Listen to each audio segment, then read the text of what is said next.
안녕하세요. 오늘도 이 영상을 찾아주신 여러분 정말 반갑습니다. 오늘은 조금 특별한 이야기를 해보려 합니다. 아마도 여러분께서 평생을 살아오시면서 한 번쯤은 깊이 생각해 보셨을 질문일 겁니다. 나는 정말 행복한가? 이 질문 앞에서 우리는 잠시 멈춰 서게 됩니다. 젊었을 때는 목표가 있었습니다. 좋은 직장, 가정을 꾸리는 일, 자식을 키우는 일. 그 모든 게 바쁘게 돌아가던 시절에는 행복에 대해 깊이 생각할 여유조차 없었는지도 모릅니다. 그런데 이상합니다. 이제 그 모든 걸 잃었는데, 혹은 어느 정도 마무리했는데, 왜 마음 한구석은 여전히 허전할까요? 왜 무언가를 더 채워야 할 것 같은 기분이 들까요? 어느 날 아침 혼자 차를 마시며 창밖을 바라보는데 문득 이런 생각이 드실 겁니다. 내가 원했던 게 뭐였지? 그리고 곧 깨닫게 됩니다. 내가 그토록 찾아 헤맸던 행복이 어쩌면 처음부터 잘못된 곳에서 찾고 있었던 건 아닐까 하는 생각 말입니다. 오늘 우리가 함께 나눌 이야기는 바로 이것입니다. 진짜 행복은 어디서 오는가? 19세기 독일의 철학자 쇼펜하우어는 평생을 이 질문과 씨름했던 사람입니다. 그가 내린 결론은 많은 사람들을 놀라게 했습니다. 행복은 우리가 무언가를 얻을 때가 아니라 무언가를 원하지 않게 될 때 찾아온다. 처음엔 이 말이 이해되지 않으실 수도 있습니다. 하지만 오늘 이 시간 천천히 함께 걸어가다 보면 이 말이 얼마나 깊은 진실을 담고 있는지 느끼실 수 있을 겁니다. 자, 그럼 이제 시작해 볼까요? 편안히 앉으셔서 마음을 열고 함께 이 여행을 떠나보시죠. 챕터 1. 우리가 행복을 멀리서 찾는 이유. 몇 해 전 제가 만난 한 분이 계셨습니다. 올해 68이신 김 선생님이라는 분이었는데 겉으로 보기엔 정말 성공한 삶을 사신 분이었습니다. 대기업에서 임원까지 하셨고 자식들도 모두 좋은 직장에 다니고 손주도 셋이나 있고 건강도 큰 문제 없으시고. 그런데 그분이 어느 날 제게 이런 말씀을 하셨습니다. 이상하게도 마음이 계속 불안해요. 뭔가 더 있어야 할 것 같은데 그게 뭔지 모르겠어요. 여러분도 혹시 이런 느낌 아시나요? 우리는 평생을 무언가를 향해 달려왔습니다. 어릴 적엔 좋은 성적을, 젊었을 땐 좋은 직장을, 중년엔 안정적인 삶을 위해 달렸습니다. 그리고 지금 인생의 후반부에 접어들었는데도 여전히 우리는 무언가를 향해 달리고 있는 것 같습니다. 더 건강해져야 하고 자식들에게 더 많이 남겨줘야 하고 노후 자금은 충분한지 걱정하고 주변 사람들보다 뒤처지면 안 된다는 생각에 불안해합니다. 왜 그럴까요? 왜 우리는 멈추지 못할까요? 쇼펜하우어는 이렇게 말했습니다. 인간은 태어날 때부터 원하는 존재라고. 우리 안에는 끊임없이 무언가를 갈망하는 힘이 있다고 했습니다. 그는 이것을 의지윌라고 불렀습니다. 이 의지는 우리가 의식하든 안 하든 항상 작동합니다. 마치 심장이 우리가 자는 동안에도 뛰는 것처럼 이 의지는 끊임없이 우리를 움직이게 만듭니다. 이것을 원해, 저것을 가져야 해, 이렇게 되어야 해. 생각해 보세요. 아침에 일어나면 배가 고픕니다. 우리는 밥을 먹습니다. 그럼 만족할까요? 잠시뿐입니다. 몇 시간 지나면 또 배가 고파집니다. 밥을 먹고 나면 뭔가 마시고 싶어집니다. 차를 마시고 나면 또 다른 무언가가 필요해집니다. 이건 단순히 생리적인 것만이 아닙니다. 마음도 똑같습니다. 새 옷을 사면 기쁩니다. 하지만 그 기쁨은 얼마나 갈까요? 며칠? 일주일? 곧 그 옷은 그냥 있는 옷이 되어버립니다. 손주가 좋은 소식을 가져오면 가슴이 벅찹니다. 하지만 그 감정도 금방 평상으로 돌아갑니다. 그리고 우리는 또 다른 좋은 소식을, 또 다른 무언가를 기다립니다. 이것이 바로 우리가 행복을 멀리서 찾는 이유입니다. 우리는 무의식적으로 생각합니다. 저것만 있으면 행복할 거야. 이것만 해결되면 마음이 편할 거야. 그래서 평생을 그 저것과 이것을 향해 달려갑니다. 젊었을 때는 승진이 그 저것이었을 겁니다. 과장만 되면, 부장만 되면 좀 여유가 생길 거야. 그런데 막상 승진하고 나면 어떻습니까? 더 큰 책임과 스트레스가 따라오고 또 다음 목표가 생깁니다. 자식을 키울 때는 이렇게 생각했을 겁니다. 애들만 대학 보내면, 취직만 시키면 이제 내 삶을 살 수 있을 거야. 그런데 자식들이 다 컸는데도 마음은 여전히 그들 걱정으로 가득합니다. 결혼은 잘할까? 직장은 안정적인가? 손주는 잘 크고 있는가? 은퇴하면 자유로울 줄 알았습니다. 더 이상 출근할 필요도 없고 시간은 충분하고. 그런데 막상 은퇴하고 나니 이제는 건강이 걱정입니다. 노후 자금이 걱정입니다. 혼자 남겨지는 것이 두렵습니다. 계속해서 다음이 있습니다. 항상 저것만 있으면이 있습니다. 이게 우리 인간의 본성입니다. 쇼펜하우어가 말한 의지의 정체입니다. 우리는 끊임없이 원하도록 설계된 존재입니다. 그리고 이 원함은 절대 끝나지 않습니다. 마치 햄스터가 쳇바퀴를 도는 것과 같습니다. 열심히 달리고 있지만 실제로는 제자리입니다. 목표를 이루면 잠깐 기쁘지만 곧 다시 새로운 목표가 생기고 다시 달리기 시작합니다. 그런데 여기서 중요한 질문이 생깁니다. 그럼 우리는 평생 이렇게 살아야 하나요? 진짜 행복은 없는 건가요? 아닙니다. 행복은 있습니다. 다만 우리가 찾는 방향이 잘못되어 있을 뿐입니다. 대부분의 사람들은 행복을 밖에서 찾습니다. 무언가를 소유하면, 무언가를 성취하면, 어딘가에 가면, 누군가를 만나면 행복할 거라고 생각합니다. 그래서 평생을 외부의 것들을 모으는 데 씁니다. 돈, 명예, 인정, 관계, 경험. 이 모든 것들이 나쁜 건 아닙니다. 인생을 살아가는 데 필요한 것들이기도 합니다. 하지만 문제는 이것들이 우리에게 지속적인 행복을 주지 못한다는 겁니다. 생각해 보세요. 복권에 당첨된 사람들의 이야기를 들어보셨을 겁니다. 처음엔 너무 기쁩니다. 이제 모든 게 해결됐어. 하지만 연구 결과에 따르면 대부분의 복권 당첨자들은 1년 후에 당첨 전과 거의 비슷한 수준의 행복감을 느낀다고 합니다. 어떤 사람들은 오히려 더 불행해지기도 합니다. 왜 그럴까요? 외부의 것들은 우리 마음을 채울 수 없기 때문입니다. 마음은 밖에 있는 게 아니라 안에 있습니다. 그런데 우리는 계속 밖에서 답을 찾고 있습니다. 이것은 마치 집 안에서 안경을 잃어버린 사람이 집 밖을 계속 뒤지고 있는 것과 같습니다. 여기도 없네, 저기도 없네. 당연히 없습니다. 안경은 처음부터 집 안에 있었으니까요. 우리의 행복도 마찬가지입니다. 우리가 찾는 행복은 이미 우리 안에 있습니다. 다만 우리가 밖을 보느라 안을 보지 못하고 있을 뿐입니다. 어느 날 저녁 산책을 하다가 한 노부부를 본 적이 있습니다. 그분들은 별다른 대화 없이 그냥 나란히 걷고 계셨습니다. 손을 잡지도 않았고 특별한 일을 하는 것도 아니었습니다. 그냥 천천히 같이 걷고 계셨죠. 그런데 그 모습이 너무 평화로워 보였습니다. 무언가를 더 가지려 하지 않는, 무언가를 증명하려 하지 않는, 그저 지금 이 순간을 함께 걷고 있는 모습? 그때 문득 생각했습니다. 아, 행복이란 게 저런 게 아닐까? 요란하지 않고 화려하지 않지만 고요하고 따뜻한 것.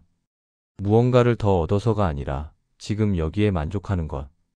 쇼펜하우어는 이렇게 말했습니다. 행복이란 우리가 무엇을 가졌느냐가 아니라 우리가 무엇을 원하지 않게 되었느냐에 달려 있다.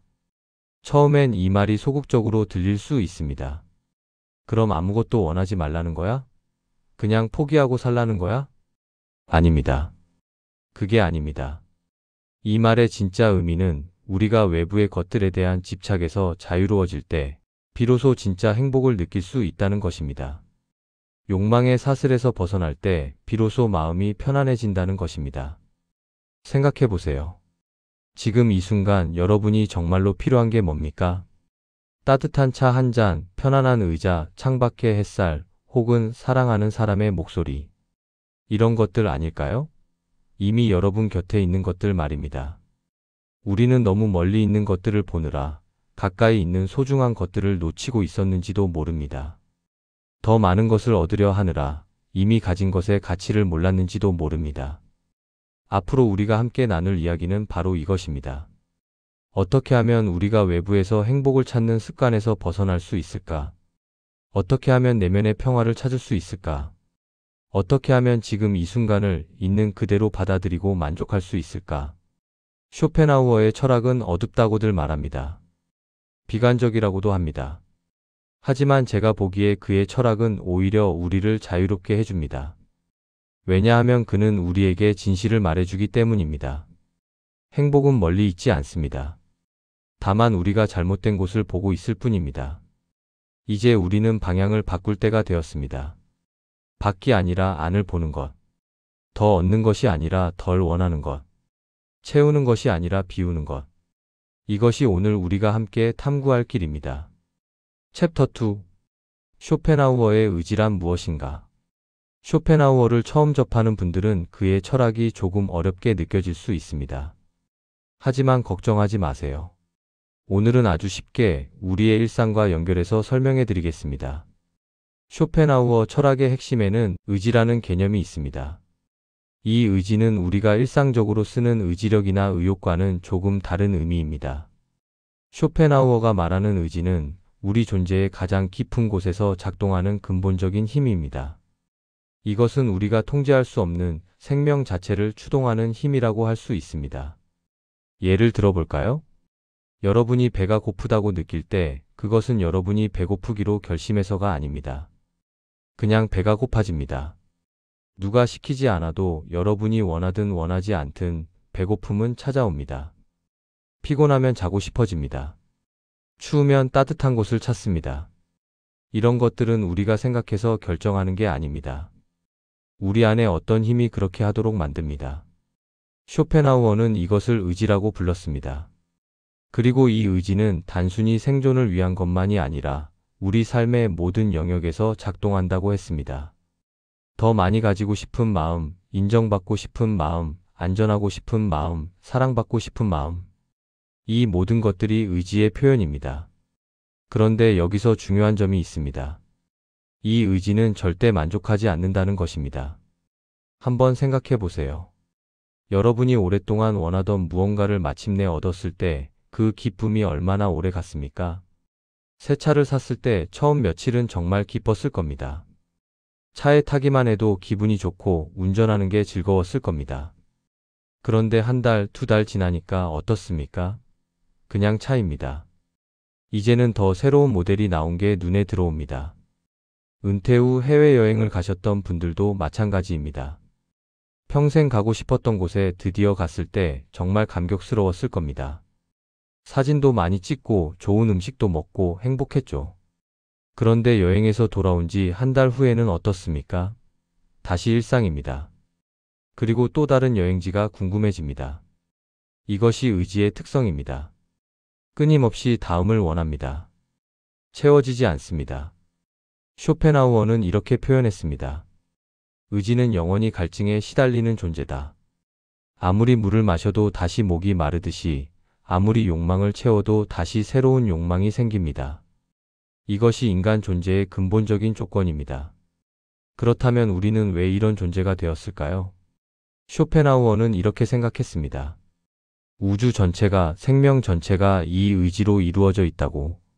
나무가 햇빛을 향해 자라는 것도, 동물이 먹이를 찾아 움직이는 것도 모두 이 의지의 표현이라고 했습니다. 우리 인간도 예외가 아닙니다. 우리는 단지 이 의지를 의식할 수 있다는 점에서 다른 생명체와 다를 뿐, 근본적으로는 같은 의지에 의해 움직입니다. 그런데 문제는 여기서 시작됩니다. 다른 동물들은 본능대로 살아갑니다. 배고프면 먹고 졸리면 자고 그게 전부입니다. 그들은 나는 왜 이렇게 살아야 하지? 라고 질문하지 않습니다. 하지만 인간은 다릅니다. 우리는 의식이 있습니다. 우리는 질문합니다.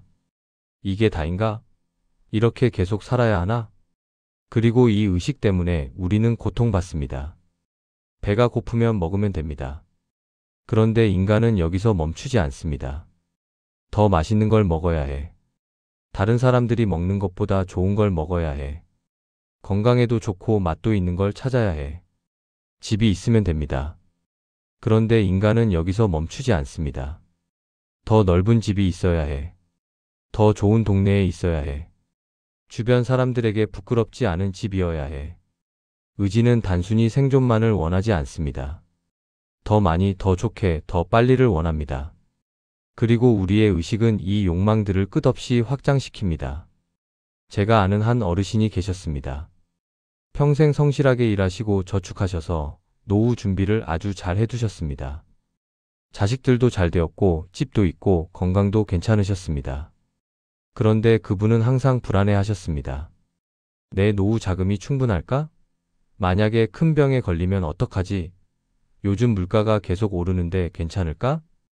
객관적으로 보면 그분은 충분히 준비가 되어 있었습니다.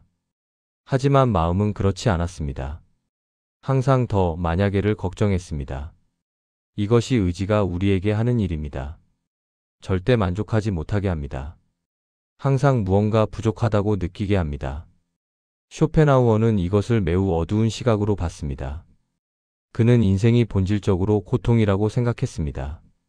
왜냐하면 우리는 끊임없이 무언가를 원하고 그 욕망이 충족되지 않으면 괴롭기 때문입니다. 그런데 설령 욕망이 충족되더라도 그 만족은 잠깐입니다. 곧 새로운 욕망이 생기고 다시 우리는 결핍을 느낍니다. 그래서 인생은 욕망과 권태 사이를 오가는 진자운동 같다고 그는 말했습니다. 원하지만 얻지 못하면 고통스럽습니다. 얻고 나면 잠깐 기쁘지만 곧 권태가 찾아옵니다. 그리고 다시 새로운 것을 원하게 됩니다. 여러분도 이런 경험 있으시죠? 은퇴하기 전에는 은퇴만 하면 정말 행복할 거야 라고 생각했습니다. 매일 출근하는 게 지겹고 상사 눈치 보는 게 싫고 회의하는 게 귀찮았으니까요. 그런데 막상 은퇴하고 나니 어떻습니까? 처음 몇 달은 정말 좋았을 겁니다. 아침에 늦게 일어나도 되고 하고 싶은 걸 하고 자유로웠죠. 하지만 시간이 지나니 무료해지기 시작합니다. 매일 뭐하고 살지? 갑자기 시간이 너무 많아졌습니다. 사회와 단절된 느낌이 들기 시작합니다. 그리고 또 다른 무언가를 찾게 됩니다. 취미든 봉사활동이든 아니면 다시 일을 하든. 이것이 의지의 속성입니다. 결코 멈추지 않습니다. 그렇다면 우리는 어떻게 해야 할까요? 평생 이 의지의 노예로 살아야 할까요? 쇼펜하우어는 여기서 중요한 통찰을 제공합니다. 그는 이렇게 말합니다. 의지 자체를 없앨 수는 없다. 하지만 의지에 대한 우리의 관계를 바꿀 수는 있다. 무슨 말일까요? 우리는 계속 욕망할 것입니다. 그것이 인간의 본성이니까요. 하지만 우리가 그 욕망과 맺는 관계를 바꿀 수 있다는 겁니다. 욕망에 완전히 사로잡혀 있는 것과 욕망을 관찰하는 것은 다릅니다. 욕망이 나를 끌고 가는 것과 내가 욕망을 인식하는 것은 다릅니다. 예를 들어볼까요? 여러분이 어떤 물건을 갖고 싶다고 합시다. 최신 스마트폰이든 새 가구든 뭐든 좋습니다.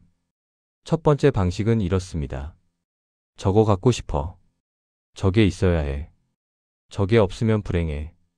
이렇게 되면 우리는 욕망의 포로가 됩니다. 그것을 얻지 못하면 괴롭고 얻어도 잠깐 후면 또 다른 걸 원하게 됩니다. 두 번째 방식은 이렇습니다. 아, 내가 지금 저걸 갖고 싶어 하는구나. 내 안에서 욕망이 일어나고 있네. 이렇게 한 걸음 물러서서 관찰하는 겁니다. 이 두 가지는 완전히 다른 경험입니다. 첫 번째 방식에서는 욕망과 내가 하나입니다. 욕망이 곧 나입니다. 그래서 욕망이 충족되지 않으면 나 자신이 부정당하는 것처럼 느껴집니다. 두 번째 방식에서는 욕망과 나 사이에 공간이 생깁니다. 욕망이 있지만 그것이 전부가 아닙니다. 나는 욕망을 가진 존재이지만 욕망 그 자체는 아닙니다. 이 차이를 이해하는 것이 매우 중요합니다.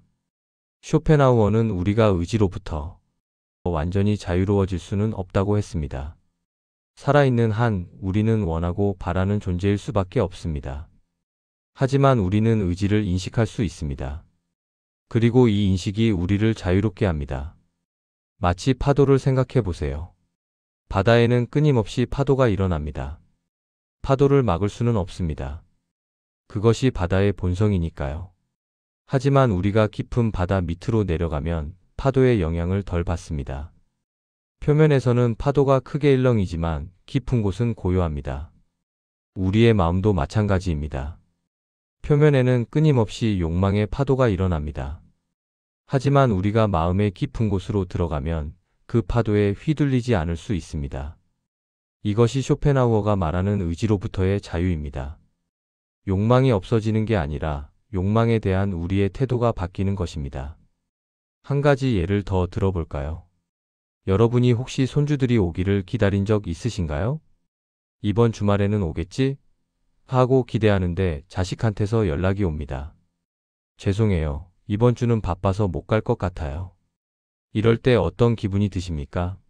실망스럽죠. 어쩌면 섭섭하기도 하고 화가 나기도 할 겁니다. 나를 뭐로 보고 이러는 거야? 이것이 욕망에 사로잡힌 상태입니다. 손주를 보고 싶다는 욕망이 충족되지 않아서 우리는 괴롭습니다. 하지만 만약 우리가 한 걸음 물러서서 이렇게 생각할 수 있다면 어떨까요? 아, 내가 지금 손주를 보고 싶어 하는구나. 그래서 못 본다니까 서운한 거구나. 이 감정은 자연스러운 거야. 하지만 손주들도 자기 삶이 있고 바쁠 수도 있지. 다음에 보면 되지 뭐. 이렇게 되면 여전히 아쉽긴 하지만 그 감정에 완전히 압도되지는 않습니다. 욕망을 인식하고 받아들이지만 그것에 끌려다니지는 않는 것입니다. 이것이 쇼펜하우어가 말하는 지혜입니다.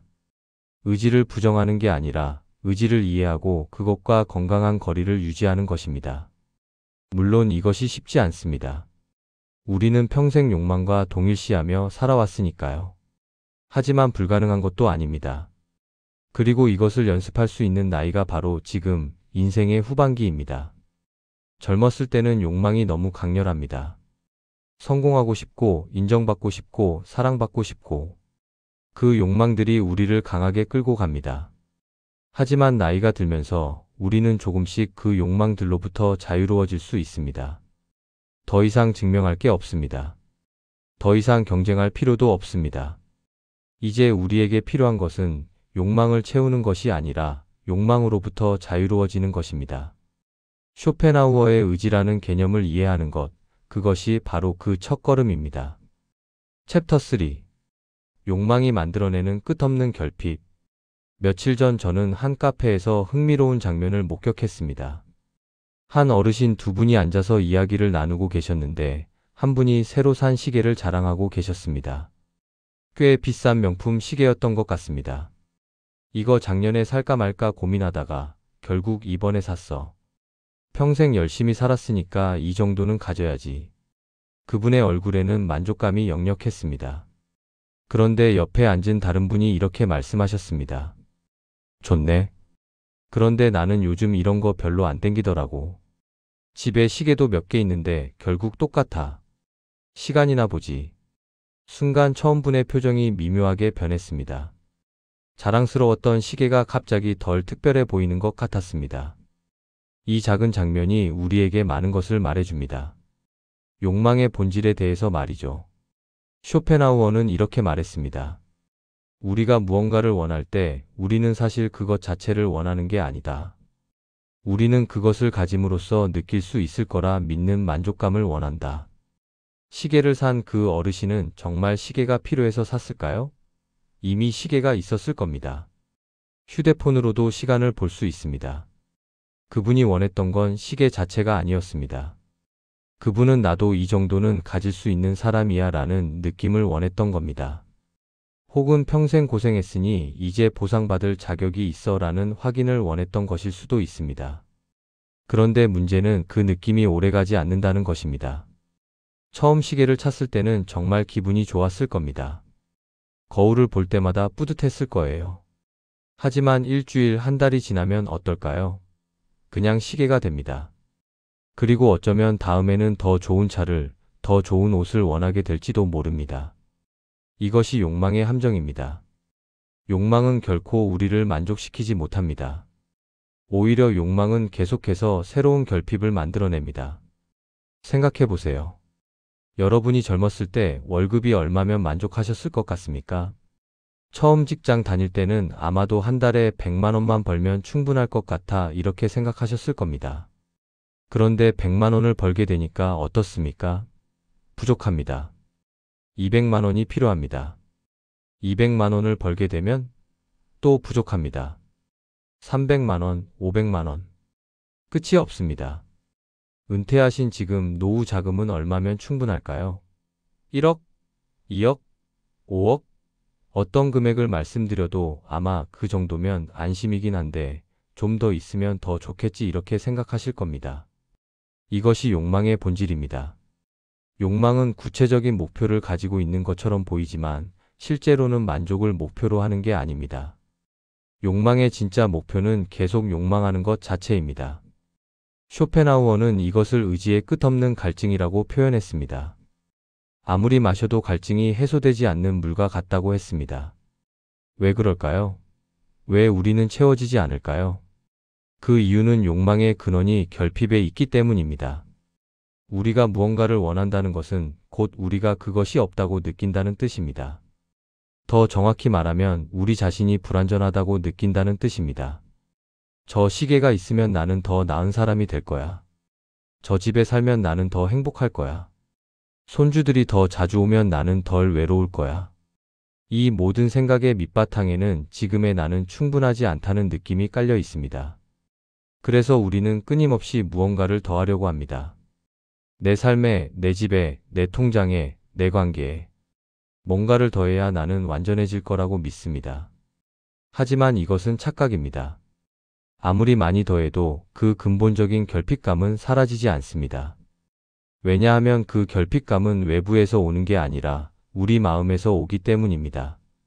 한 가지 예를 들어볼까요? 제가 아는 한 어르신은 자식 문제로 늘 고민이셨습니다. 자식들이 연락을 자주 안 한다고 명절에만 온다고 섭섭해 하셨죠. 애들이 좀 더 자주 오면 좋을 텐데. 그럼 내가 덜 외로울 텐데. 그런데 어느 해 명절에 온 가족이 다 모였습니다. 아들, 딸, 손주들까지. 집이 시끌벅적했습니다. 처음에는 정말 좋으셨습니다. 이게 바로 내가 원하던 거야. 하지만 이틀 정도 지나니까 어떻습니까? 피곤해지기 시작합니다. 시끄럽습니다. 손주들 돌보느라 힘듭니다. 며느리, 사위 눈치도 봐야 합니다. 그리고 가족들이 다 떠나고 나니 또 외롭습니다. 자주 오면 좋겠어 하는 생각이 다시 듭니다. 이게 욕망의 역설입니다. 우리가 원하는 것을 얻어도 우리는 만족하지 못합니다. 왜냐하면 진짜 문제는 외부에 있는 게 아니라 내부에 있기 때문입니다. 외로움은 혼자 있어서 생기는 게 아닙니다. 외로움은 마음 상태입니다.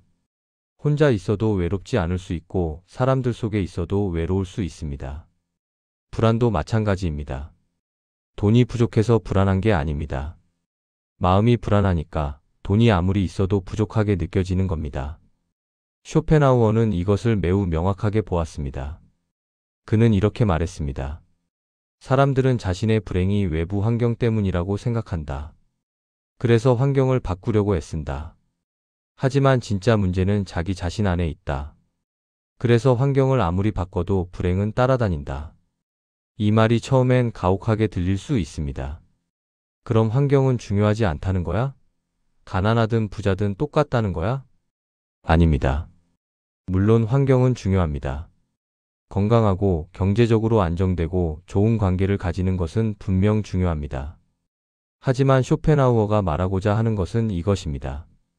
외부 환경은 우리에게 편안함을 줄 수 있지만 행복을 줄 수는 없다는 것입니다. 편안함과 행복은 다릅니다. 편안함은 외부 조건에서 옵니다. 따뜻한 방, 맛있는 음식, 건강한 몸. 이런 것들은 우리를 편안하게 만듭니다. 그리고 이것은 좋은 일입니다. 하지만 행복은 다릅니다. 행복은 마음의 상태입니다. 그리고 마음의 상태는 외부 환경만으로 결정되지 않습니다. 여러분도 경험해 보셨을 겁니다. 별로 가진 게 없었던 시절에도 행복했던 순간들이 있었을 거예요. 반대로 모든 게 다 갖춰진 것 같은데도 허전했던 순간들도 있었을 겁니다. 제가 아는 한 할머니는 시골에서 혼자 사십니다. 자식들은 모두 도시에 나가 있고 집은 오래되었고 돈도 많지 않습니다. 그런데 그 할머니는 늘 평화로워 보입니다. 아침에 일어나서 마당을 쓸고 텃밭을 가꾸고 동네 사람들과 이야기를 나누고 특별한 게 없는 일상인데 그분의 얼굴에는 늘 잔잔한 미소가 있습니다. 반면에 도시에 사는 어떤 분은 모든 걸 다 가졌습니다. 좋은 아파트, 충분한 연금, 건강도 괜찮습니다. 그런데 늘 불안해합니다. 이게 계속 유지될까? 나중에 어떻게 되려나? 이 차이는 어디서 올까요? 그것은 욕망에 대한 태도입니다. 자신에 대한 태도입니다. 시골 할머니는 많은 것을 원하지 않습니다. 지금 있는 것에 만족합니다. 있는 것도 감사하지 뭐 이런 태도입니다. 도시의 그분은 계속 더 많은 것을 걱정합니다. 이것도 필요하고 저것도 준비해야 하고 끝이 없습니다. 쇼펜하우어는 이렇게 말했습니다. 행복은 우리가 무엇을 가졌느냐가 아니라 우리가 얼마나 적게 원하느냐에 달려 있다. 이 말을 처음 들으면 체념처럼 들릴 수 있습니다. 그럼 아무것도 바라지 말라는 거야? 그냥 포기하고 살라는 거야? 아닙니다. 이것은 포기가 아닙니다. 이것은 자유입니다. 욕망에 사로잡혀 있을 때 우리는 자유롭지 못합니다. 우리는 욕망의 노예입니다. 이것이 있어야 해, 저것을 얻어야 해. 욕망이 우리를 끌고 다닙니다. 하지만 욕망으로부터 자유로워질 때 비로소 우리는 진짜 자유를 얻습니다. 무언가가 있어야 한다는 강박에서 벗어날 때 우리는 있는 그대로의 삶을 즐길 수 있습니다. 물론 이것이 쉽지 않습니다. 평생을 욕망과 함께 살아왔는데 갑자기 그것에서 자유로워지기는 어렵습니다. 하지만 한 가지 희망이 있습니다. 나이가 들수록 우리는 자연스럽게 욕망이 줄어드는 경험을 합니다. 젊었을 때는 성공하고 싶었고, 인정받고 싶었고, 사랑받고 싶었습니다. 그 욕망들이 너무 강렬해서 우리를 쉴 새 없이 움직이게 만들었습니다. 하지만 이제는 어떻습니까? 더 이상 누구에게 증명할 필요가 없습니다. 더 이상 경쟁할 필요도 없습니다. 이미 우리는 우리의 인생을 살아왔습니다. 이제 우리에게 필요한 것은 이 자연스러운 변화를 받아들이는 것입니다. 욕망이 줄어드는 것을 두려워하지 않는 것입니다. 많은 사람들이 나이 들면서 욕망이 줄어드는 것을 노화라고 생각하고 두려워합니다. 내가 이제 무기력해지는구나. 의욕이 없어지는구나. 하지만 쇼펜하우어의 관점에서 보면 이것은 저주가 아니라 축복입니다. 욕망이 줄어든다는 것은 우리가 드디어 욕망의 쳇바퀴에서 내려올 수 있다는 뜻입니다. 젊었을 때는 불가능했던 평화가 이제는 가능해집니다. 왜냐하면 우리는 더 이상 끝없이 무언가를 쫓아가지 않아도 되기 때문입니다. 물론 건강한 욕망까지 포기하라는 말은 아닙니다. 배가 고프면 먹어야 하고, 추우면 따뜻하게 해야 하고, 외로우면 사람을 만나야 합니다. 하지만 끝없는 더 만족을 모르는 더로부터는 자유로워질 수 있습니다. 그리고 그 자유가 바로 쇼펜하우어가 말하는 행복의 시작입니다. 챕터 4. 진짜 행복은 부재에서 온다. 쇼펜하우어의 가장 놀라운 통찰 중 하나는 이것입니다. 진짜 행복은 무언가를 얻을 때가 아니라 고통이 없을 때 느껴진다. 처음 이 말을 들으면 이상하게 들립니다. 행복이 무에서 온다고? 그럼 행복은 그냥 아무것도 아니라는 거야? 천천히 생각해 보시죠. 여러분이 치통을 알았던 경험을 떠올려 보세요. 이가 아플 때는 정말 괴롭습니다. 밥 먹기도 힘들고 잠도 잘 못 자고 온 신경이 그 아픈 이에 쏠려 있습니다. 그런데 치과에 가서 치료를 받고 통증이 사라졌을 때 어떤 기분이 드셨나요? 정말 행복했을 겁니다. 아, 이제 아프지 않구나. 그 순간만큼은 세상이 아름다워 보였을 겁니다. 그런데 생각해 보세요. 그 행복은 무엇이었습니까? 새로운 무언가를 얻은 게 아닙니다. 단지 고통이 사라진 것뿐입니다. 원래 상태로 돌아간 것뿐입니다. 이것이 쇼펜하우어의 핵심 통찰입니다. 우리가 행복이라고 느끼는 대부분의 순간은 사실 고통이나 불편함이 사라진 순간입니다. 배가 고프다가 밥을 먹을 때 행복합니다. 하지만 그 행복은 밥의 맛 그 자체가 아니라 배고픔이 사라지는 것에서 옵니다. 증거가 뭐냐고요? 배가 부른 상태에서는 아무리 맛있는 음식도 매력적이지 않습니다. 목이 마르다가 물을 마실 때 행복합니다. 하지만 그것은 물 자체가 주는 행복이 아니라 갈증이 해소되는 것의 행복입니다. 목이 마르지 않을 때 물을 마시면 별로 특별하지 않습니다. 피곤하다가 쉴 때 행복합니다. 하지만 피곤하지 않을 때 쉬는 것은 그냥 무료합니다. 이것은 우리가 생각하는 행복의 본질에 대해 중요한 것을 알려줍니다. 행복은 긍정적인 것이 아니라 부정적인 것의 부재입니다. 쇼펜하우어는 이렇게 말했습니다. 고통은 긍정적이고 행복은 부정적이다. 무슨 말일까요? 고통은 우리가 분명하게 느낍니다. 이가 아프면 우리는 그것을 확실히 압니다. 배가 고프면 그 고통이 명확합니다.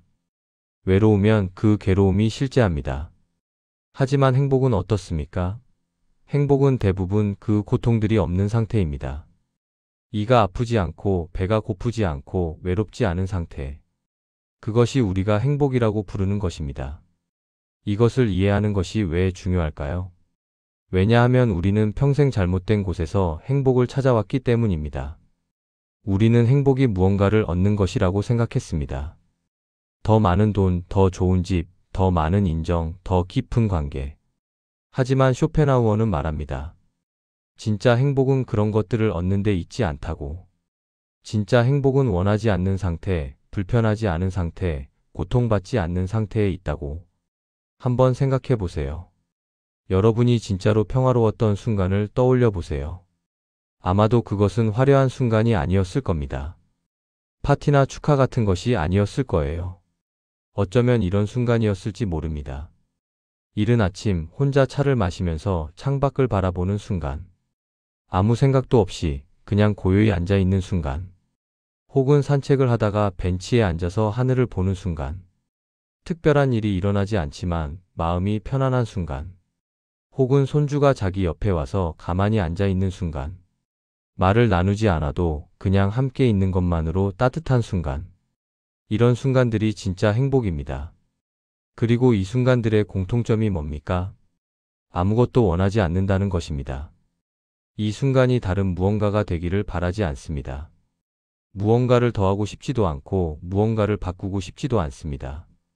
그냥 이대로 충분합니다. 이것이 쇼펜하우어가 말하는 의지의 부재 상태입니다. 우리 안에 끊임없이 원하는 힘이 잠시 멈춘 상태입니다. 그리고 그 순간 우리는 평화를 느낍니다.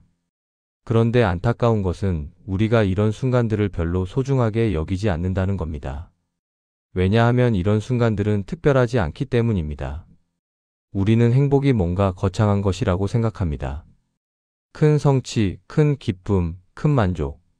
그래서 일상의 작은 평화를 그냥 지나쳐버립니다. 오늘도 별일 없이 지나갔네. 이렇게 말하면서 우리는 그것을 행복으로 인식하지 못합니다. 하지만 쇼펜하우어에게 있어서 별일 없는 하루야말로 가장 행복한 하루입니다. 왜냐하면 고통이 없었으니까요. 큰 걱정이 없었으니까요. 평화로웠으니까요. 여러분 한번 생각해 보세요. 정말 큰 걱정거리가 생겼을 때를 상상해 보세요. 갑자기 건강에 문제가 생긴다든지, 자식에게 큰 일이 생긴다든지, 경제적으로 큰 어려움이 생긴다든지. 그럴 때 우리는 무엇을 원하게 될까요? 더 많은 돈? 더 좋은 집? 아닙니다. 우리는 그저 이 문제만 없었으면 하고 바라게 됩니다. 다시 평범한 일상으로 돌아가기를 바랍니다. 그 순간 우리는 깨닫습니다. 평범한 일상이 얼마나 소중했는지를. 쇼펜하우어는 우리가 이것을 미리 깨달으라고 말합니다. 큰 고통이 와서 깨닫지 말고 지금 깨달으라고 합니다. 지금 이 순간 큰 고통이 없다면 그것이 이미 행복입니다. 건강이 괜찮다면 그것이 행복입니다. 사랑하는 사람들이 안전하다면 그것이 행복입니다. 오늘 밥을 먹을 수 있다면 그것이 행복입니다. 하지만 우리는 이것을 당연하게 여깁니다. 이 정도는 기본이지. 그리고 더 많은 것을 원합니다. 제가 아는 한 할아버지가 계셨습니다. 건강하셨고 경제적으로도 큰 문제가 없으셨고 가족 관계도 좋으셨습니다. 하지만 늘 뭔가 불만족스러워 보이셨습니다. 요즘 젊은 것들은 모르지. 우리 때는 얼마나 힘들었는데.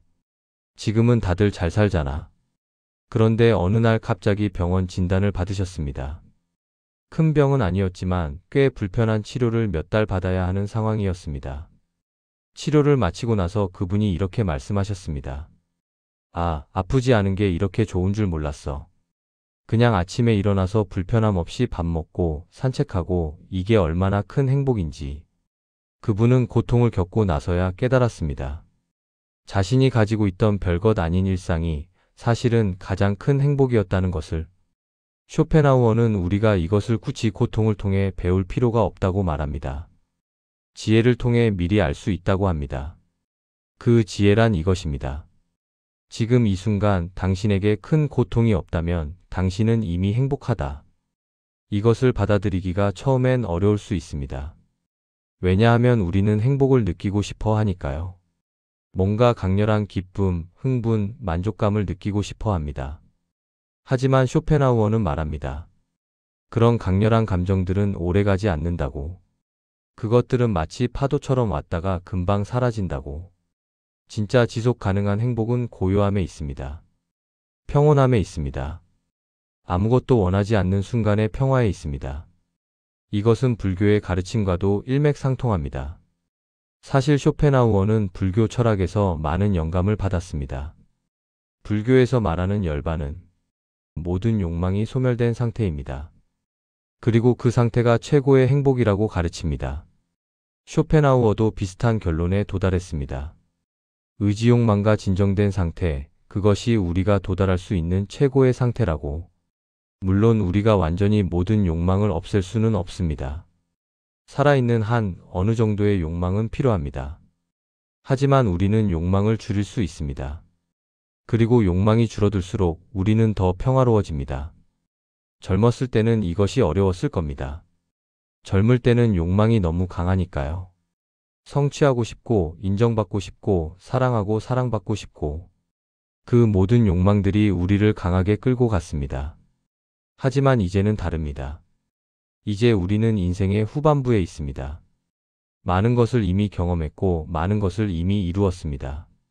이제 우리에게 필요한 것은 더 얻는 것이 아니라 지금 있는 것의 가치를 아는 것입니다. 그리고 그 가장 큰 가치는 무엇입니까? 바로 고통이 없는 순간입니다. 평화로운 순간입니다. 오늘 아침에 눈을 떴을 때 큰 통증이 없었다면 그것이 선물입니다.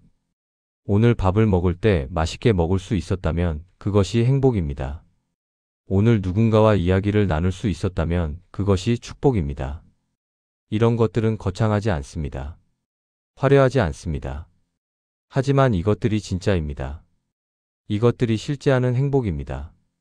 쇼펜하우어는 우리에게 이렇게 말하는 것 같습니다.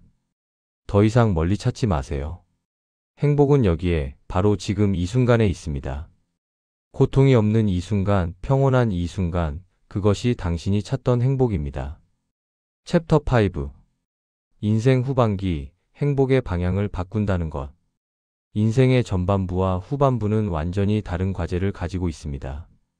전반부의 과제는 쌓는 것입니다. 경력을 쌓고 재산을 모으고 가정을 꾸리고 사회적 위치를 만들어 갑니다. 이것은 필요하고 중요한 일입니다. 하지만 후반부의 과제는 다릅니다. 후반부의 과제는 내려놓는 것입니다. 이것이 쉽지 않습니다. 평생을 뭔가를 향해 달려왔는데 갑자기 방향을 바꾸기가 어렵습니다. 평생을 쌓아왔는데 이제 내려놓으라고 하니 혼란스럽습니다.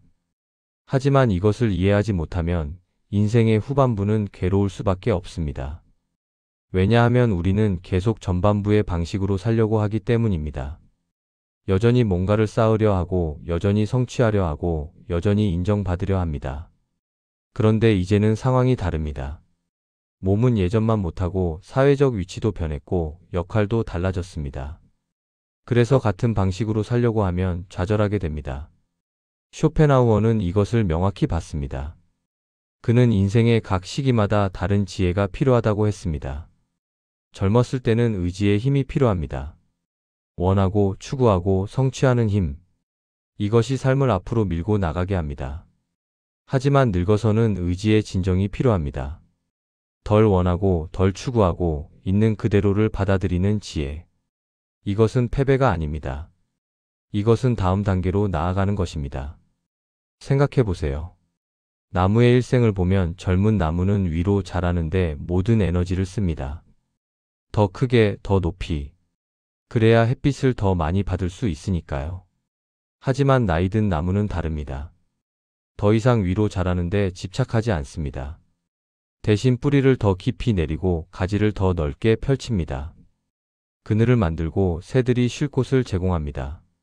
사람도 마찬가지입니다. 인생의 후반부에는 다른 방식의 가치가 있습니다. 더 이상 높이 올라가려 하지 않아도 됩니다. 대신 깊이 들어갈 수 있습니다. 더 이상 빨리 달리지 않아도 됩니다. 대신 천천히 음미할 수 있습니다. 제가 아는 한 선생님은 은퇴 후 한동안 방황하셨습니다. 40년을 교직에 계셨던 분인데 은퇴하고 나니 갑자기 삶의 목적을 잃은 것 같으셨습니다. 나는 이제 뭐지? 아무것도 아닌 사람이 된 것 같아. 그분은 여전히 선생님으로 인정받고 싶어 하셨습니다. 여기저기 강연 기회를 찾고 사람들이 자신의 의견을 물어봐 주기를 기대했습니다. 하지만 세상은 바뀌어 있었습니다. 젊은 선생님들이 있고 새로운 교육 방식이 있었습니다. 그분의 경험은 존중받았지만 더 이상 중심은 아니었습니다. 그분은 이것을 받아들이기 힘들어 하셨습니다. 자꾸 예전의 역할로 돌아가려 하셨습니다. 그러다가 어느 날 동네 도서관에서 아이들에게 책을 읽어주는 봉사를 시작하셨습니다. 처음에는 큰 기대 없이 시작하셨는데 이것이 그분의 삶을 바꿨습니다. 몇 달 후 그분이 저에게 이렇게 말씀하셨습니다. 알겠더라고요. 내가 더 이상 무대 위의 선생님일 필요는 없다는 것을. 그냥 아이들 옆에서 조용히 함께 있어주는 할아버지로 충분하다는 것을. 그분은 방향을 바꾸셨습니다. 인정받는 것에서 존재하는 것으로, 가르치는 것에서 함께하는 것으로. 그리고 그분의 얼굴에는 예전에 없던 평화가 보였습니다. 이것이 인생 후반기의 행복입니다. 방향을 바꾸는 것입니다. 젊었을 때는 더하기의 행복이었습니다. 더 많이 가지고 더 높이 올라가고 더 많이 성취하는 것. 하지만 이제는 빼기의 행복입니다. 덜 원하고 덜 집착하고 덜 걱정하는 것. 쇼펜하우어는 이렇게 말했습니다. 나이가 들면서 우리는 삶의 가능성이 줄어드는 것을 경험한다. 하지만 동시에 우리는 고통의 가능성도 줄어든다는 것을 발견한다. 무슨 말일까요? 젊었을 때는 모든 게 가능해 보입니다. 어떤 꿈도 꿀 수 있고 어떤 목표도 세울 수 있습니다. 이것은 흥분되는 일입니다. 하지만 동시에 이것은 불안한 일이기도 합니다. 가능성이 많다는 것은 선택해야 할 것도 많다는 뜻입니다. 그리고 선택하지 못한 것들에 대한 후회도 따라옵니다. 나이가 들면 가능성은 줄어듭니다. 이것은 슬픈 일처럼 보입니다. 하지만 다르게 보면 이것은 해방이기도 합니다. 더 이상 모든 것을 다 해야 한다는 압박이 없습니다. 더 이상 모든 길을 다 가봐야 한다는 불안이 없습니다. 이제 우리는 우리가 선택한 길을, 우리가 살아온 삶을 받아들일 수 있습니다. 이것이 내 삶이었구나. 그리고 그것으로 충분했구나. 물론 후회가 없을 수는 없습니다. 그때 다른 선택을 했더라면 다르게 살 수도 있었을 텐데. 이런 생각들은 자연스럽습니다. 하지만 쇼펜하우어는 이렇게 말합니다. 우리의 선택은 사실 그렇게 자유롭지 않았다고. 우리는 우리의 성격, 환경, 그 순간의 상황 속에서 할 수 있는 최선을 했다고. 그리고 중요한 것은 이것입니다. 과거를 바꿀 수는 없지만 과거에 대한 우리의 관점은 바꿀 수 있다는 것입니다. 과거를 후회의 눈으로 보면 우리는 괴롭습니다. 아, 그때 왜 그랬을까? 바보같이. 하지만 과거를 배움의 눈으로 보면 우리는 평화로워집니다. 그때는 그렇게 할 수밖에 없었지. 그 경험을 통해 내가 성장했어. 인생 후반기의 행복은 이 관점의 전환에서 옵니다. 더 이상 인생을 성취할 것들의 목록으로 보지 않는 것입니다. 대신 인생을 경험한 것들의 이야기로 보는 것입니다. 성취할 것들의 목록으로 보면 우리는 항상 부족합니다. 아직 이것도 못했고 저것도 못했어. 하지만 경험한 것들의 이야기로 보면 우리는 풍요롭습니다. 이런 것도 경험했고 저런 것도 겪었지. 참 다채로운 삶이었어. 쇼펜하우어는 인생을 책에 비유했습니다. 책을 읽을 때 우리는 다음 페이지를 빨리 넘기고 싶어 합니다. 다음에 무슨 일이 일어날까? 그래서 앞으로만 나아가려고 합니다. 하지만 책이 끝나갈 무렵에는 우리는 속도를 늦춥니다. 이미 읽은 부분을 곱씹어보고 전체 이야기의 의미를 생각해 봅니다. 인생도 마찬가지입니다. 젊었을 때는 앞으로만 나아가고 싶었습니다. 다음 장, 다음 챕터를 빨리 보고 싶었습니다. 하지만 이제는 천천히 읽을 때입니다. 이미 읽은 장들을 돌아보고 그 의미를 음미할 때입니다. 그리고 이것이 새로운 행복을 가져다 줍니다. 앞으로 달려갈 때는 몰랐던 행복입니다. 여러분 한번 생각해 보세요. 여러분의 인생 이야기를 한 권의 책으로 만든다면 어떤 책이 될까요? 아마도 드라마틱한 부분도 있을 겁니다. 어려웠던 시절, 열심히 일했던 시절, 사랑했던 순간들, 상처받았던 순간들. 하지만 그 모든 것이 하나의 이야기를 만듭니다. 그리고 그 이야기는 여러분만의 독특한 이야기입니다. 그 이야기가 다른 누군가의 이야기보다 나은지 못한지는 중요하지 않습니다. 중요한 것은 그것이 여러분의 이야기라는 것입니다. 인생 후반기의 행복은 바로 이 수용에서 옵니다. 내 인생을 있는 그대로 받아들이는 것. 더 이상 다른 인생을 살려고 하지 않는 것. 쇼펜하우어는 이렇게 말했습니다. 우리가 노년에 도달했을 때 우리는 마침내 욕망의 노예였던 삶에서 벗어날 수 있다. 이것은 포기가 아닙니다. 이것은 자유입니다. 더 이상 무언가가 되려고 애쓰지 않아도 됩니다. 우리는 이미 우리가 될 사람이 되었습니다. 더 이상 무언가를 증명하려 하지 않아도 됩니다. 우리는 이미 우리의 인생을 살았습니다. 이제 우리가 할 일은 지금 이 순간을 온전히 사는 것입니다. 과거의 후회에 매이지도 않고 미래의 불안에 사로잡히지도 않고 그냥 지금 이 순간을. 그리고 이것이 가능할 때 우리는 쇼펜하우어가 말한 진짜 행복을 맛볼 수 있습니다. 욕망이 진정된 마음의 평화를. 챕터 6. 내면의 평화는 어떻게 만들어지는가? 이제 우리는 중요한 질문에 도달했습니다. 이론적으로는 이해했습니다. 행복이 외부가 아니라 내부에 있다는 것, 욕망을 줄여야 한다는 것, 있는 그대로를 받아들여야 한다는 것. 하지만 실제로는 어떻게 해야 할까요? 어떻게 하면 내면의 평화를 만들어낼 수 있을까요? 쇼펜하우어는 구체적인 방법들을 제시했습니다. 그리고 이 방법들은 2000년 전 불교의 가르침과도 놀랍도록 일치합니다. 첫 번째는 고독을 배우는 것입니다. 이것이 외로움을 의미하는 것은 아닙니다. 고독과 외로움은 전혀 다른 것입니다. 외로움은 누군가가 필요한데 없을 때 느끼는 괴로움입니다. 반면 고독은 혼자 있음을 즐기는 능력입니다. 쇼펜하우어는 이렇게 말했습니다. 혼자 있을 수 없는 사람은 자기 자신과 평화롭지 못한 사람이다. 생각해 보세요. 우리가 항상 누군가와 함께 있고 싶어 하는 이유는 무엇일까요? 혼자 있으면 심심해서? 외로워서? 아니면 혼자 있으면 우리 자신과 마주해야 해서일까요? 우리 내면의 불편한 감정들, 생각들과 마주해야 해서일까요? 많은 사람들이 고독을 두려워합니다. 왜냐하면 고독 속에서는 우리 자신의 마음이 선명하게 보이기 때문입니다. 그리고 그 마음이 항상 평화롭지는 않습니다. 그래서 우리는 끊임없이 바깥을 향합니다. TV를 켜고 전화를 하고 사람을 만나고. 이것들이 나쁜 것은 아닙니다.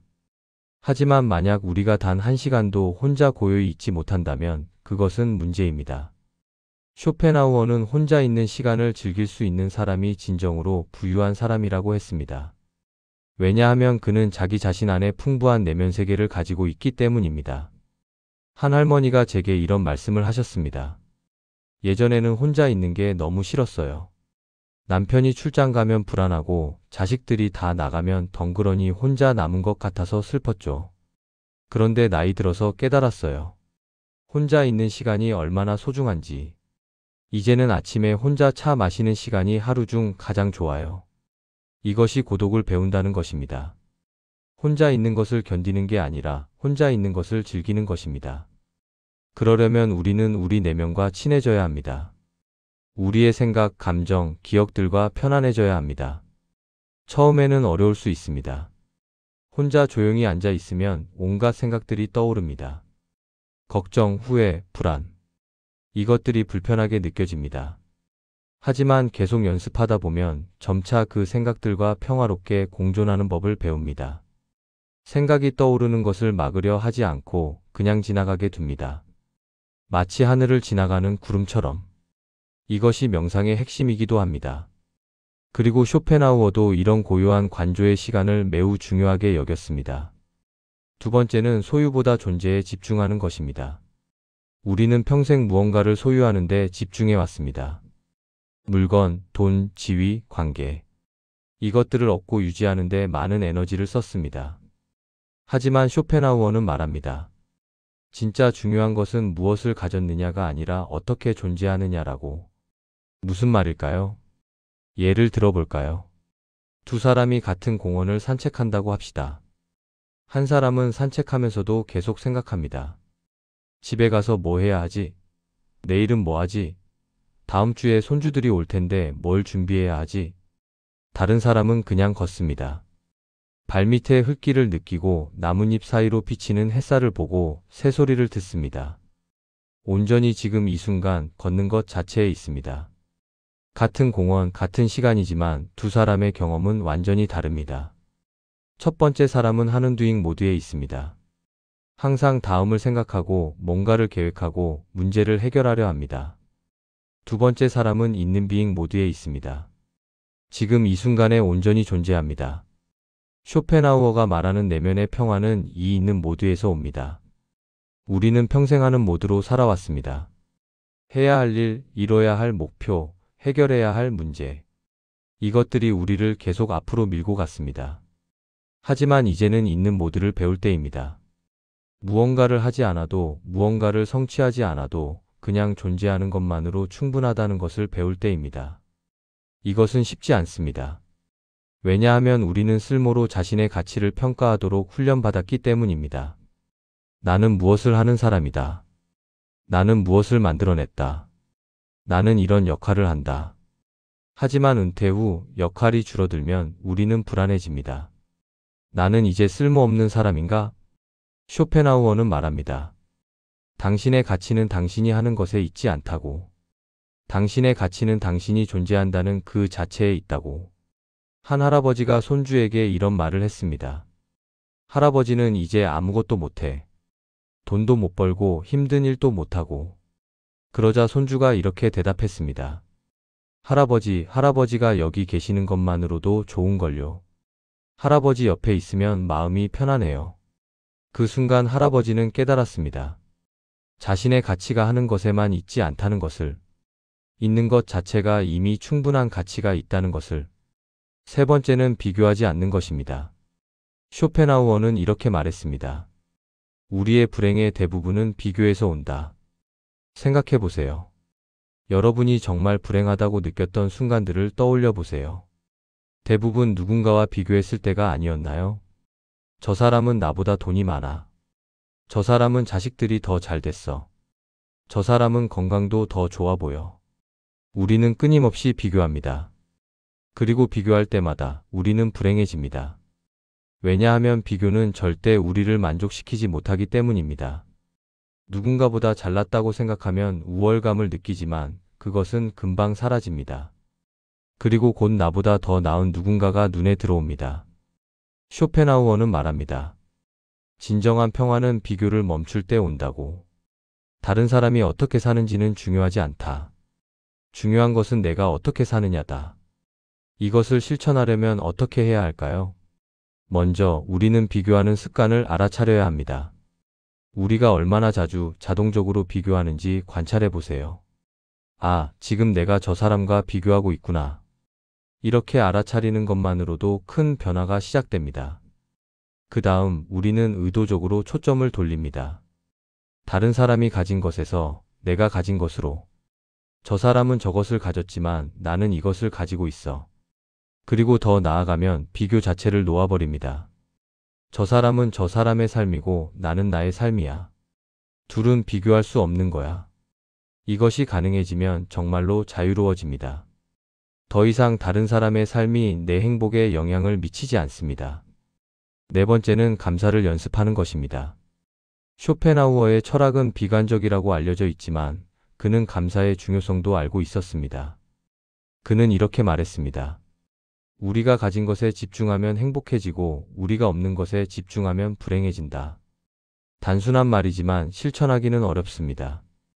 왜냐하면 우리 마음은 자동적으로 없는 것에 집중하도록 되어 있기 때문입니다. 진화의 관점에서 보면 이것은 이해가 됩니다. 우리 조상들은 항상 부족한 것을 찾아내야 생존할 수 있었습니다. 물이 부족하면, 음식이 부족하면 위험을 먼저 알아차려야 살아남았습니다. 그래서 우리 뇌는 문제 찾기 모드가 기본 설정입니다. 좋은 것 10개가 있어도 나쁜 것 1개에 집중합니다. 하지만 이제는 의식적으로 이것을 바꿀 수 있습니다.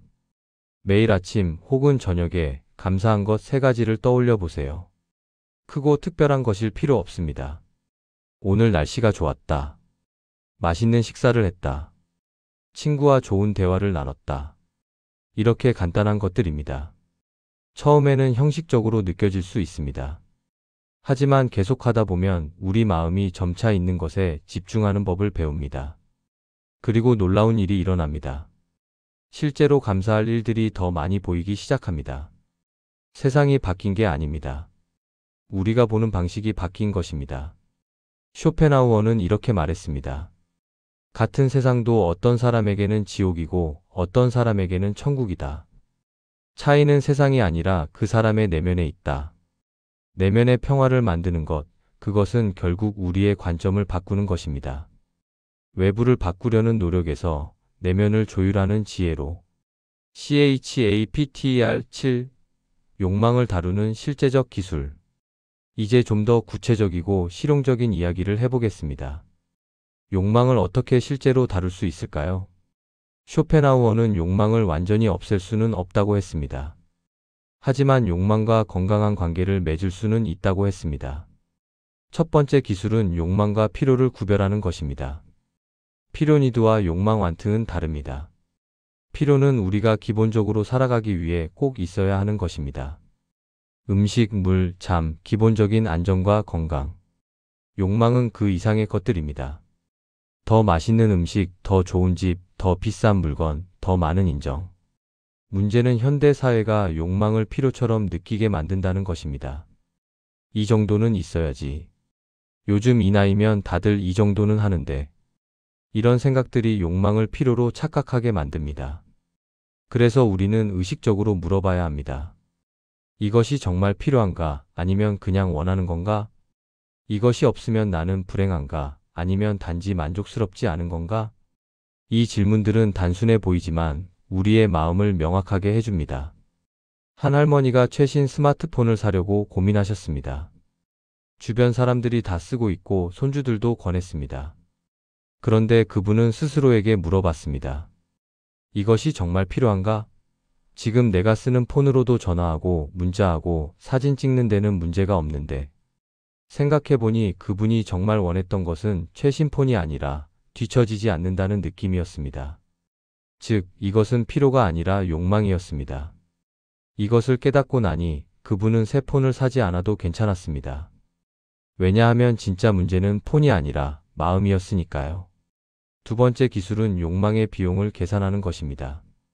모든 욕망에는 비용이 따릅니다. 돈만이 아닙니다.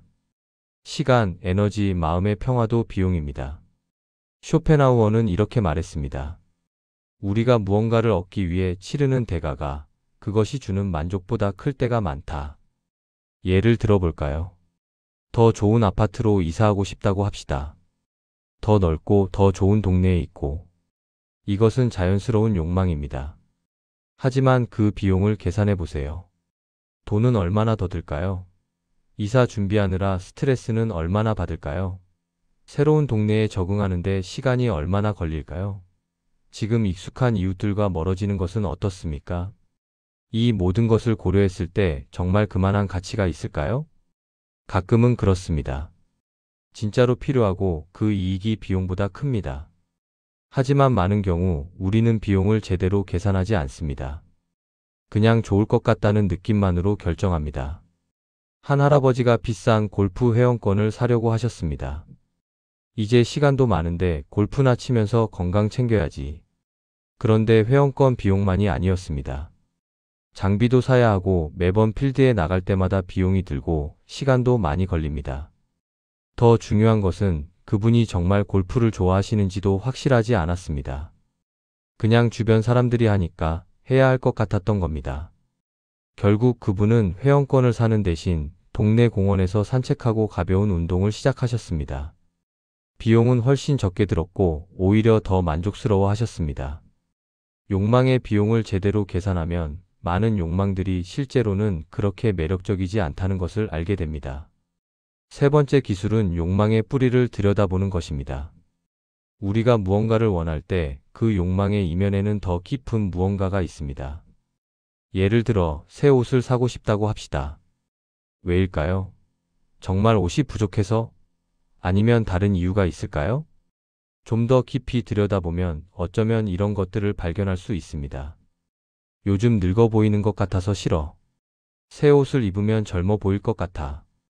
손주들이 올 텐데 좀 괜찮은 모습을 보여주고 싶어. 요즘 기분이 우울한데 뭔가 사면 기분이 나아질 것 같아. 보세요. 진짜 원하는 것은 옷이 아닙니다. 젊어 보이고 싶고 인정받고 싶고 기분 전환을 하고 싶은 겁니다. 그렇다면 옷을 사는 것이 정말 그 욕구를 채워줄까요? 잠깐은 그럴 수 있습니다. 하지만 근본적인 해결책은 아닙니다. 젊어 보이고 싶다면 옷보다는 건강 관리와 자세가 더 중요할 수 있습니다. 인정받고 싶다면 새 옷보다는 손주들과 진심으로 대화하는 것이 더 의미 있을 수 있습니다. 기분 전환이 필요하다면 쇼핑보다는 산책이나 친구 만남이 더 효과적일 수 있습니다. 욕망의 뿌리를 이해하면 우리는 더 현명한 선택을 할 수 있습니다.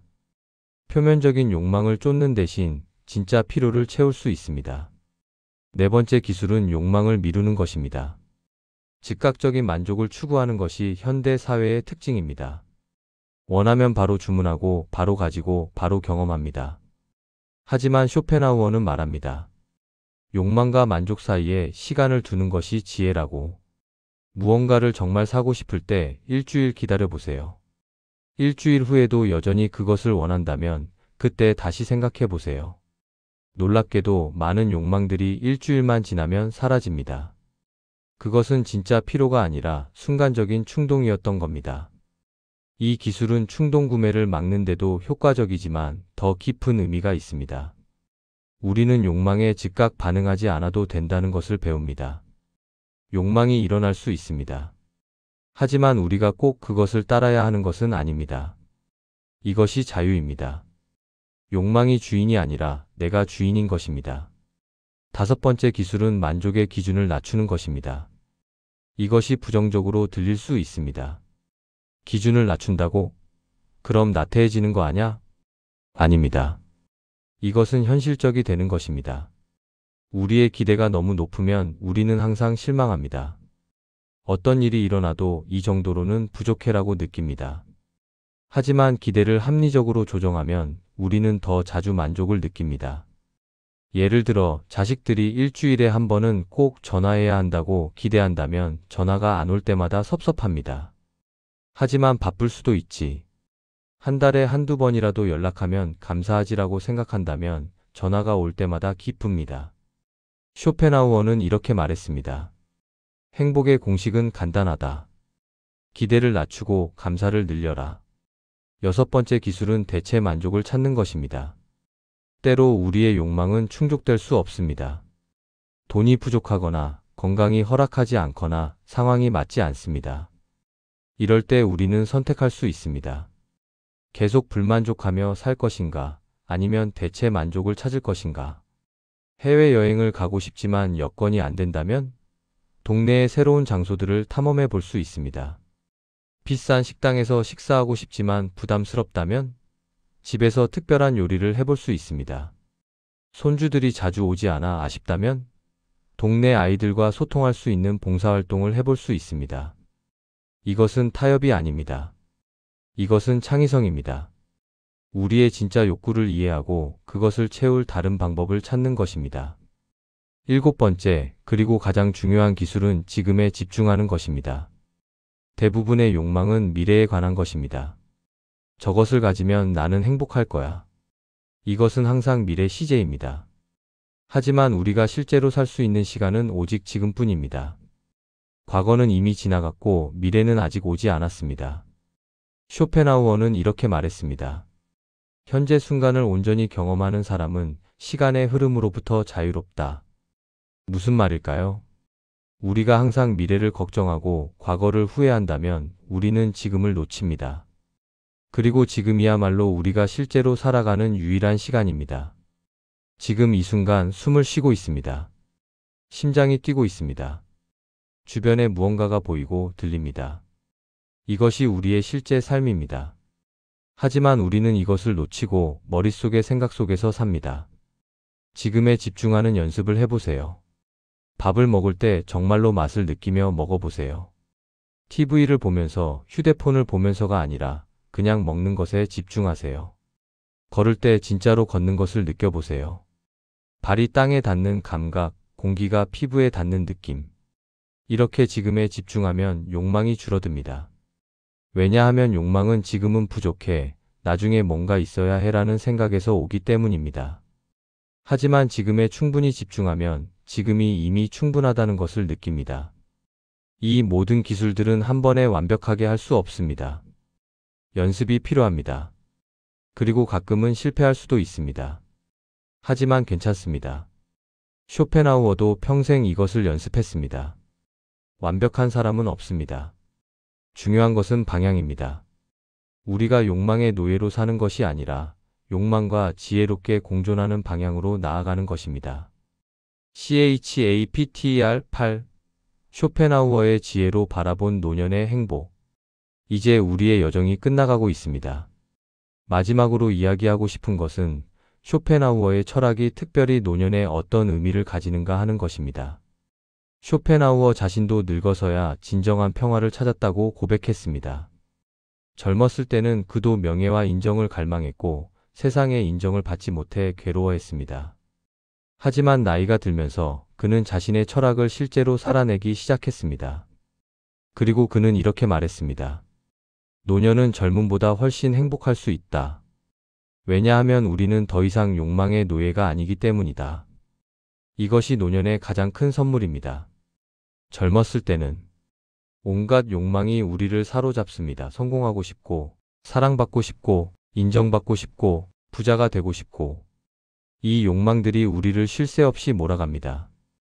그래서 젊음은 에너지가 넘치지만 동시에 불안하고 조급합니다. 빨리 더 많이. 이것이 젊음의 모토입니다. 하지만 나이가 들면 이 욕망들이 자연스럽게 줄어듭니다. 더 이상 증명할 필요가 없습니다. 더 이상 경쟁할 필요가 없습니다. 물론 이것을 상실로 느낄 수도 있습니다. 나는 이제 쓸모없어. 힘도 없고 능력도 예전 같지 않아. 하지만 쇼펜하우어의 관점에서 보면 이것은 상실이 아니라 해방입니다. 우리는 드디어 욕망의 쳇바퀴에서 내려올 수 있습니다. 더 이상 무언가를 향해 달릴 필요가 없습니다. 이제 우리는 그냥 걸을 수 있습니다. 천천히 주변을 보면서 지금 이 순간을 느끼면서. 한 할아버지가 이런 말씀을 하셨습니다. 젊었을 때는 산을 정복하려고 올랐어. 빨리 정상에 가야 했지. 그런데 이제는 산을 즐기려고 올라가. 천천히 걸으면서 나무도 보고 새소리도 듣고. 정상에 가는 게 목적이 아니야. 걷는 것 자체가 좋은 거지. 이것이 노년의 지혜입니다. 목적지가 아니라 과정을. 성취가 아니라 경험을. 소유가 아니라 존재를. 쇼펜하우어는 노년을 인생의 저녁 노을에 비유했습니다. 정오의 뜨거운 햇살은 사라졌지만 대신 부드럽고 아름다운 빛이 펼쳐집니다. 노년의 행복은 젊음의 행복과 다릅니다. 더 조용하고 더 깊고 더 지속적입니다. 젊을 때의 행복은 흥분과 성취에서 옵니다. 높은 파도처럼 강렬하지만 금방 사라집니다. 노년의 행복은 평온과 수용에서 옵니다. 잔잔한 호수처럼 조용하지만 깊고 오래갑니다. 그렇다면 구체적으로 노년에 우리는 어떻게 살아야 할까요? 첫째, 역할의 전환을 받아들여야 합니다. 우리는 더 이상 주인공이 아닙니다. 이제는 조연이고 관객이고 때로는 뒷배경입니다. 이것을 슬퍼할 수도 있지만 다르게 볼 수도 있습니다. 주인공일 때는 모든 책임과 부담이 우리에게 있었습니다. 하지만 이제는 그 무게를 내려놓을 수 있습니다. 젊은 세대가 주인공으로 나서도록 하고 우리는 그들을 지켜보고 응원하고 필요할 때 조언을 줍니다. 이것은 물러서는 게 아닙니다. 이것은 현명하게 자리를 양보하는 것입니다. 둘째, 단순함을 추구해야 합니다. 젊었을 때는 복잡하게 살았습니다. 많은 관계, 많은 일, 많은 계획. 그것이 필요했습니다. 하지만 이제는 단순하게 살 수 있습니다. 정말 중요한 것들에만 집중할 수 있습니다. 쇼펜하우어는 이렇게 말했습니다. 삶을 단순하게 하는 것은 행복을 향한 가장 직접적인 길이다. 불필요한 물건들을 정리하세요. 불필요한 약속들을 줄이세요. 불편한 관계들에서 거리를 두세요. 그리고 정말 의미 있는 것들에 시간을 쓰세요. 사랑하는 사람들과의 시간, 좋아하는 활동, 내면의 평화를 주는 일들. 셋째, 배움을 멈추지 말아야 합니다. 나이가 들었다고 더 이상 배울 게 없는 것은 아닙니다. 오히려 이제 진짜 배움이 가능합니다. 젊었을 때의 배움은 대부분 실용적이었습니다. 돈을 벌기 위해, 성공하기 위해 배웠습니다. 하지만 이제는 순수하게 배울 수 있습니다. 그 자체가 즐거워서, 호기심이 생겨서 배웁니다. 새로운 취미를 시작할 수도 있고, 평생 관심이 있었지만 시도하지 못했던 것을 해볼 수도 있습니다. 그리고 가장 중요한 배움은 자기 자신에 대한 배움입니다. 나는 누구인가? 나에게 정말 중요한 것은 무엇인가? 나는 어떻게 살고 싶은가? 넷째, 죽음과 화해해야 합니다. 이것은 무겁고 어두운 주제로 들릴 수 있지만 쇼펜하우어는 이것을 매우 중요하게 봤습니다. 그는 이렇게 말했습니다. 죽음을 두려워하는 것은 삶을 오해하는 것이다. 우리는 죽음을 끝으로 생각합니다. 모든 것이 사라지는 것으로. 그래서 두렵습니다. 하지만 쇼펜하우어는 다르게 봅니다. 죽음은 의지의 소멸입니다. 끊임없이 원하고 갈망하고 괴로워하던 그 의지가 마침내 쉬는 것입니다. 이렇게 보면 죽음은 두려운 것이 아니라 평화로운 것입니다. 물론 죽음이 가까이 오면 두려움을 느끼는 것은 자연스럽습니다. 하지만 죽음에 대해 생각하고 받아들이는 연습을 하면 우리는 더 자유롭게 살 수 있습니다. 죽음을 의식할 때 우리는 지금을 더 소중히 여깁니다. 사소한 일로 화내는 것이 얼마나 무의미한지 알게 됩니다. 나에게 남은 시간이 10년이라면, 20년이라면 나는 이것을 어떻게 보내고 싶은가? 이 질문이 우리의 우선순위를 명확하게 해줍니다. 다섯째, 유산을 생각해야 합니다. 여기서 유산이란 돈이나 재산만을 말하는 것이 아닙니다. 우리가 이 세상에 남기는 흔적을 말합니다. 쇼펜하우어는 이렇게 말했습니다. 진정한 유산은 우리가 다른 사람들의 삶에 남긴 영향이다. 당신이 사랑했던 사람들은 당신을 기억할 것입니다. 당신이 베푼 친절을 기억할 것입니다. 당신이 가르쳐준 지혜를 기억할 것입니다. 그것이 진짜 유산입니다. 그래서 지금부터라도 의식적으로 좋은 유산을 남기려 노력할 수 있습니다. 손주들에게 이야기를 들려주세요. 당신의 경험을, 지혜를, 실수로부터 배운 것들을. 주변 사람들에게 친절하세요. 미소를 나누고 따뜻한 말을 건네세요. 당신이 가진 것을 나누세요. 물질적인 것이든 시간이든 재능이든. 이렇게 살면 당신은 이미 불멸합니다. 당신의 영향은 당신이 떠난 후에도 계속될 것이기 때문입니다. 마지막으로 지금 이 순간에 감사해야 합니다. 쇼펜하우어의 철학을 한 문장으로 요약한다면 이것일 겁니다.